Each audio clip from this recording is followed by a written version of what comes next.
अस्सलाम वालेकुम नाज़रीन, उम्मीद करता हूँ आप सब खैरियत से होंगे। नाज़रीन, मैं आज मौजूद हूँ नॉर्थ नाज़ाबाद ब्लॉक एच। यहाँ पर एक नामी गिरामी रियल एस्टेट जिसका नाम Al Syed real estate consultant and builders है। यहीं पर आज बात करने के लिए हमारे साथ मौजूद है जनाब सैयद हुसैन अहमद साहब, जो कि CEO हैं Al Syed real estate consultant and builders. और इसी के साथ साथ आप माशाल्लाह एन एरिया, जिसको हम north Nazimabad association of real estate agents के नाम से भी जानते हैं, उसके आप मेंबर भी हैं। तो बात करेंगे कुछ उनके हवाले से और कुछ उनके काम के हवाले से। अस्सलाम वालेकुम हुसैन साहब, कैसे हैं आप? वालेकुम अस्सलाम, अल्हम्दुलिल्लाह। और सर काम वगैरह कैसा चल रहा है? काम बेहतर है अल्हम्दुलिल्लाह। कितने अरसे से आप इस फील्ड से वाबस्ता हैं? 12-13 साल हो चुके हैं इस फील्ड में।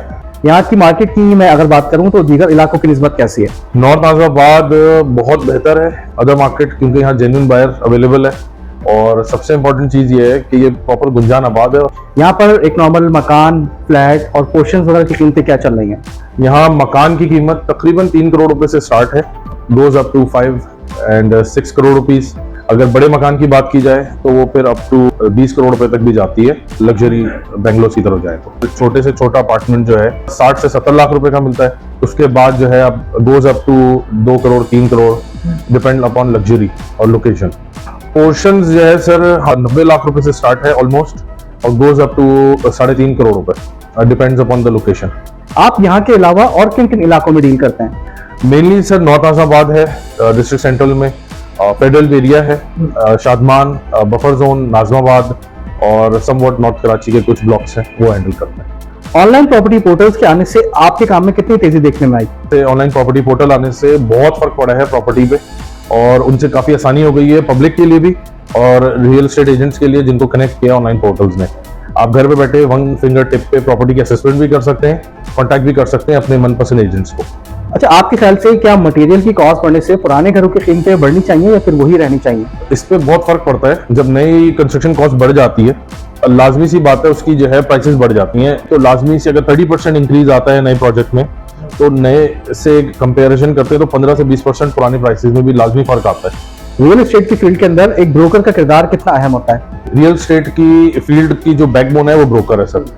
उसके बगैर बहुत मुश्किल होता है, बहुत सारे लीगल मैटर्स होते हैं, डॉक्यूमेंट्स होते हैं और इदारे के मामलात होते हैं। बगैर ब्रोकर के प्रॉपर्टी असेसमेंट, प्रॉपर्टी सर्वे, प्रॉपर्टी विजिट्स, उसके बाद फिर आपकी एग्जीक्यूशन ऑफ द डील, ये कंप्लीट प्रोसेस होता है जो एक ब्रोकर हैंडल करता है। उसके बगैर एक लेमैन के लिए प्रॉपर्टी हैंडल करना थोड़ा मुश्किल हो जाता है। एक मकान, फ्लैट या प्लॉट लेते वक्त एक आम आदमी को किन बातों का ख्याल रखना चाहिए? एक आम आदमी को सबसे इंपॉर्टेंट चीज़ ये है कि आपने डॉक्यूमेंट्स का ख्याल रखना है। डॉक्यूमेंट्स का ख्याल रखने के लिए आपको एक प्रॉपर ऑथराइज्ड डीलर चाहिए, जो आपके सारे मामलात की एग्जीक्यूशन तक देखे, सारे मामलात देखे और किसी भी किस्म के फ्रॉडुलेंट एक्टिविटी या फ्रॉडुलेंट डॉक्यूमेंट्स को वेरीफाई करके आपको किसी भी किस्म के नुकसान से बचा सके। अगर कोई पार्टी सौदा कैंसिल कर देती है या बैक हो जाती है, तो ऐसे में आप उसके टोकन अमाउंट का क्या करते हैं? पहले तो हमारी कोशिश होती है अल सैयद की कि ऐसी कोई डील कैंसिल ना हो, और उसमें जो भी बाहमी रजामंदी से हम लोग कोशिश करते हैं कि मामला को रिजॉल्व किया जाए। खुदा ना खास्ता अगर ऐसा हो तो उसको म्यूचुअल अंडरस्टैंडिंग से रिजॉल्व या डिसॉल्व करने की कोशिश होती है। कभी ऐसा भी हुआ है कि एक ही मकान या फ्लैट के दो खरीदार हों और दोनों ही बजट हो कि यार यही वाला मकान या फ्लैट हमें चाहिए, तो ऐसे में आप क्या करते हैं? कभी कभार ऐसा होता है। हमारी रिकमेंडेशन जो है वो बायर की तरफ के अलावा सेलर की तरफ भी जाती है कि सेलर रिकमेंड क्या करता है, कौन सा बायर उसके लिए मन पसंदीदा या उसकी टर्म्स एंड कंडीशन पे उतर रहा है। तो सेकंड जो हमारा बायर बच जाता है तो हम उसको अदर ऑप्शंस दिखाते हैं उससे बेहतर, ताकि उनको भी जो है उनकी मनपसंद चीजें मिल जाए। एक आम शख्स अगर कभी अपनी जमीन बेचने खड़ा होता है तो वो सोचता है यार मैं जो चीज बेच रहा हूँ वो मिट्टी है, आप लोग जो चीज बेच रहे हैं वो सोना है, तो इस पे आप क्या कहेंगे? ये एक मिसकंसेप्शन है, मगर हम कोशिश करते हैं कि जो सेलर है उसको प्रॉपर्टी की वैल्यू असेसमेंट दी जाए, ताकि उनको वाकिफ हों कि उनकी प्रॉपर्टी की मार्केट वैल्यू क्या है। उसमें उनको हम सर्वे करवाते हैं, सारी डिटेल्स उनको शेयर करते हैं, ताकि उनको डिसीजन मेकिंग में आसानी हो और उनको ऐसा फील ना हो कि हमारे पास जो प्रॉपर्टी है वो सोना है या उनकी चीज मट्टी है। इन्वेस्टमेंट पॉइंट ऑफ व्यू के हिसाब से स्कीम 33 का इलाका कैसा है? एक अंडर वैल्यू सोसाइटी है। इसमें ठीक ठाक असेसमेंट करने के बाद मुझे अंदाजा ये हुआ है कि इसमें इंक्रीमेंट के बहुत चांसेस हैं। फर्दर फ्यूचर इन्वेस्टमेंट के लिए स्कीम 33 एक बहुत ही भरपूर सोसाइटी है for living standards, for investment purpose and for expansion of city. Gulistan Johar, Gulshan Iqbal, federal area, Nazimabad portions का एक ना रुकने वाला सिलसिला है, इस पर आप क्या कहेंगे? सर एक कड़वी हकीकत है मगर है, पब्लिक की रिक्वायरमेंट है और इसके बगैर गुजारा नहीं है। नॉर्थ नाज़ाबाद, फेडरल बेरिया, नाज़िमाबाद, गुलशन इकबाल, गुलिस्तान जौहर, प्रॉपर्टी की प्राइसेस इतनी बढ़ चुकी हैं। एक फैमिली होती है, फैमिली में जब वालिद साहब के बाद उनकी डिस्ट्रीब्यूशन होती है औलादों में, तो इतने फंड्स हाथ में नहीं आते कि हम एक प्रॉपर्टी जो है वो अपने लिए एक छत खरीद सकें या जमीन का घर खरीद सकें। तो उनके लिए सेकंड ऑल्टरनेट आता है पोर्शंस का या अपार्टमेंट्स का। अपार्टमेंट्स में अकोमोडेशन होती है कम, तो इसलिए रेकमेंड जो है वो पोर्शंस की तरफ जाते हैं। एक अच्छे साइज में कम पॉपुलेटेड बिल्डिंग में उनको रिहाइश मिल जाती है। गवर्नमेंट को पॉलिसीज देनी चाहिए लाजमी इसको लीगलाइज करने की, इसको रेगुलराइज करने की, ताकि उनके फंड जनरेट हो और पब्लिक को आसानी पैदा हो। मौजूदा हुकूमत की बनाई हुई रियल एस्टेट से मुतालिक जो पॉलिसीज हैं, आप उससे किस हद तक मुतमईन है? नई गवर्नमेंट जो आई है, इन्होंने टैक्सेशन पे, इम्प्लीमेंटेशन पे और सख्ती इतनी बढ़ा दी गई है, सख्ती से ज्यादा टैक्सेस बढ़ा दिए गए हैं, जिसकी वजह से पब्लिक को फर्दर प्रॉपर्टी खरीदना मुश्किल हो गया है। और एक नई पॉलिसी और जनरेट की गई है 7E के नाम से। ये फॉरेन पॉलिसीज जो है, इनसे जनरल पब्लिक पे बहुत नुकसान पड़ा है। नॉर्थ नाज़ाबाद एसोसिएशन इस वक्त नॉर्थ नाज़ाबाद के अंदर क्या फाल किरदार अदा कर रही है? इनका बड़ा फाल किरदार है, उसमें पब्लिक अवेयरनेस से लेके हमारे रियल्टर्स के लिए बड़ा इन्होंने जो है किरदार अदा किया है।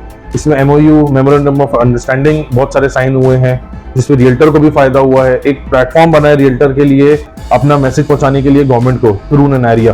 गवर्नमेंट नेगोशिएशन से लेके रियल्टर का काम देखना, उसके अलावा हमारा रजिस्ट्रार ऑफिस है, इसके ऊपर जो है पब्लिक, जनरल पब्लिक के लिए शेड इंस्टॉल करना, इनके लिए फैसिलिटेट करना, टैक्सेस की मालूमात को शाया करना ऑन बोर्ड, ताकि रिश्वत का बाजार कम हो, और उसके लिए उन्होंने बहुत अहम किरदार अदा किया है। आमतौर पर आपको बिल्डर प्रोजेक्ट में ज्यादा फायदा होता है या जो आप लोगों की रेगुलर चीजें होती हैं उसमें?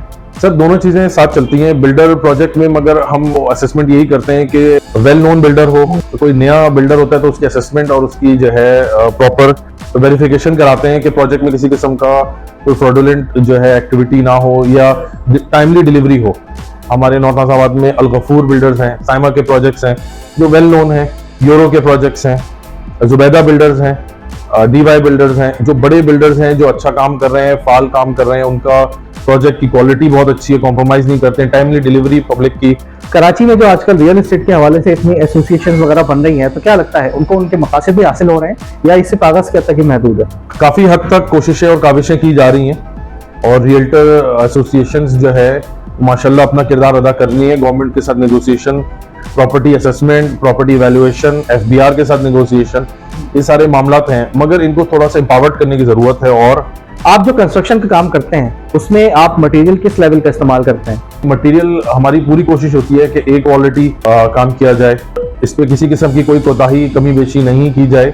ये जो है लाइफ थ्रेटनिंग सिचुएशन होती है अगर कंस्ट्रक्शन क्वालिटी कॉम्प्रोमाइज हो। अल सैयद बिल्डर्स जो है हर किस्म के प्रोजेक्ट्स पे काम करते हैं, high rise and residential commercial projects, residential apartments, residential bungalows. अच्छा, बाद स्टेट एजेंट्स दूसरे एजेंट से मुकाबला करने के चक्कर में क्लाइंट्स के सामने अपना कमीशन मार्जिन या तो बहुत कम कर देते हैं या बिल्कुल ही करा देते हैं, तो इस पे आपका क्या कहना है? बदकिस्मती से एक बहुत बड़ी मार्केट की बैड प्रैक्टिस है। हमारी एसोसिएशन भरपूर कोशिश कर रही है कि इसको ना होने दिया जाए। फ्रीलांसर्स हैं और कुछ ऐसे एजेंट्स हैं जो रजिस्टर्ड नहीं है प्रॉपर, ये बैड प्रैक्टिस में शामिल है और इसको जो है हम लोग एलिमिनेट करने की भरपूर कोशिश करते हैं ताकि सिनेरियो मार्केट पे जो है कंडीशंस खराब ना हो। फ्लैट और अपार्टमेंट में क्या फर्क है? अल्ट्रा लग्जरी अपार्टमेंट जो है ह्यूज साइज, अकोमोडेशन, फैसिलिटीज, इसको केटर करता है, और फ्लैट जो है सर वो basic necessity, high rise, boundary wall projects को जो है ना वो केटर करता है। साइजेस जो है नॉर्मली फ्लैट्स में छोटे होते हैं as compared to apartment. Apartment जो है वो एक लग्जरी लाइफस्टाइल को केटर करने के लिए बनाया गया। कोई भी प्रॉपर्टी सेल या परचेज करते वक्त एक आम शख्स का फाइलर होना कितना जरूरी है? आप अपना रिटर्न फाइल करें प्रॉपर टाइमली। प्रॉपर्टी जब खरीदते हैं उसकी असेसमेंट होती है, उसमें भी FBR पे अपने आपको इनकम टैक्स रिटर्न फाइल करें ताकि आगे फ्यूचर में आपको प्रॉपर्टी या और एसेट्स एक्वायर करना या डिस्पोज ऑफ करने में आसानी रहे। कराची जैसे शहर में एक आम आदमी के लिए घर लेना कितना मुश्किल हो गया है या फिर बना दिया गया है? यहाँ पे लोग पूरे मुल्क से आते हैं और आके रिहाइश इख्तियार करते हैं, अपनी रोजगार ढूंढते हैं। गवर्नमेंट पॉलिसीज हैं, सिनेरियोज ऐसे हैं इकोनॉमिक क्राइसिस के कि यहाँ मुश्किल कर दिया। गवर्नमेंट को पॉलिसीज अपनानी चाहिए ऐसी कि कराची या मेट्रोपॉलिटन सिटीज में पब्लिक की रिहाइश के लिए आसानी करे। आने वाले वक्तों में प्रॉपर्टी के काम का क्या मुस्तकबिल नजर आ रहा है? जब से दुनिया कायम हुई है 3 बेसिक नेसेसिटी है, एक रोटी है, एक कपड़ा है, एक मकान है। अब मकान जो है उसके बगैर, एक शेल्टर के बगैर दुनिया में सरवाइव करना मुश्किल है। तो प्रॉपर्टी, रियल एस्टेट इसी तरह जरूरी है और ये हमेशा चलता रहेगा। कैसा लगता है जब आपके क्लाइंट्स और जो आपके दोस्त अहबाब जो कि इस फील्ड से वाबस्ता हैं, उनसे इतनी इज्जत मिलती है, इतना प्यार मिलता है? बड़ा प्राउड फील करते हैं, अल्हम्दुलिल्लाह बड़ी इज्जत मिलती है और लोग हमसे एडवाइस लेते हैं, घर हो या किसी भी किस्म का डिसीजन हो तो उसके लिए हम लोगों से एडवाइस लेते हैं, उससे बड़ा अच्छा लगता है और बड़ी जो है इज्जत अफजाई होती है कि आप बहुत अच्छा काम कर रहे हैं अल्हम्दुलिल्लाह। इतनी मसरूफियात के बावजूद फैमिली के लिए वक्त निकालना कितना मुश्किल हो जाता है? फैमिली के लिए थोड़ा सा मुश्किल हो जाता है कभी कभी, उसके लिए भी हम लोग फ्राइडे का दिन रखा है हमने, वो ऑफ रखते हैं ताकि सैटरडे संडे बाकी जेन्युइन पब्लिक जो है हमारी, जिस दिन उनकी वीकेंड हो तो हम उनको सर्विस प्रोवाइड कर सकें। अच्छा, मैं चाहूंगा कि आखिर में आप हमारे नाज़रीन के लिए कोई अच्छा सा पैगाम दें। मेरा जनरल पब्लिक को ये पैगाम है, खास तौर पे हमारी यूथ को, कि उनको तालीम हासिल करके रियल एस्टेट ज्वाइन करना चाहिए ताकि जनरल पब्लिक को एक पढ़े लिखे, बाशऊर और ईमानदार, ऑनेस्ट रियल्टर मिले जो कि उनकी नीड्स को कैटर कर सकें, इस फील्ड को आगे ले जा सकें खास तौर पे। और सबसे इम्पोर्टेंट चीज़ ये है पब्लिक के लिए कि नॉर्थ नाज़िमाबाद में हम लोग जैसे कोशिशें कर रहे हैं, आपको भी कोशिश करनी चाहिए कि इसको बेहतर से बेहतर बनाया जा सके, इसको और आगे ले जाया जा सके। मैं जनाब सैयद हुसैन अहमद साहब का इंतहाई शुक्रगुजार हूँ कि उन्होंने अपना कीमती वक्त हमें दिया। अगर आपको ये वीडियो पसंद आई हो तो उसको जरूर लाइक करें, शेयर करें और हमारे चैनल को जरूर सब्सक्राइब करें। साथ ही आप हमें फेसबुक पे फॉलो करना ना भूलें। कमेंट सेक्शन में अपनी राय से जरूर आगाह करें। Al Syed real estate consultant and builders के नाम से आपको एक फेसबुक पेज भी मिल जाएगा जहां पे जाके आप इनकी तमाम प्रॉपर्टीज को देख सकते हैं, एनालाइज कर सकते हैं। इजाजत चाहेंगे, अल्लाह हाफ़िज़।